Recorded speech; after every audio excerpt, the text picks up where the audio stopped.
News here tonight, a drill in Carthage in the event of a chemical spill, spearheaded by a local company, Slack Chemical.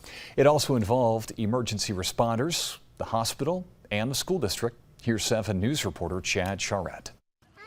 A school evacuation, barriers on the street, and chemical exposure treatment.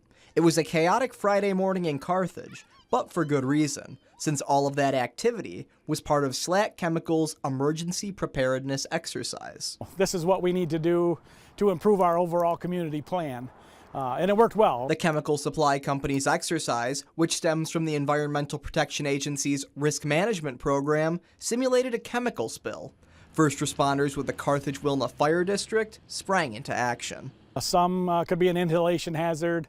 Some stay low to the ground and can be dangerous. There's a chance of a flammable of sorts, and you can find this in any everyday business. It wasn't just the folks from Slack participating alongside the first responders. At Carthage Elementary School, kids practice an evacuation. The weather was very cooperative, and so the students had a real awareness ahead of time of what was expected of them, and they've done a fabulous job.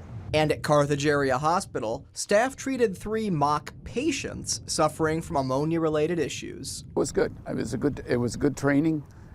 It made staff aware of what could happen here.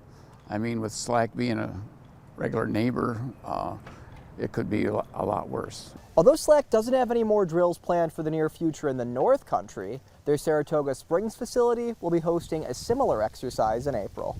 Chad Charette, 7 News.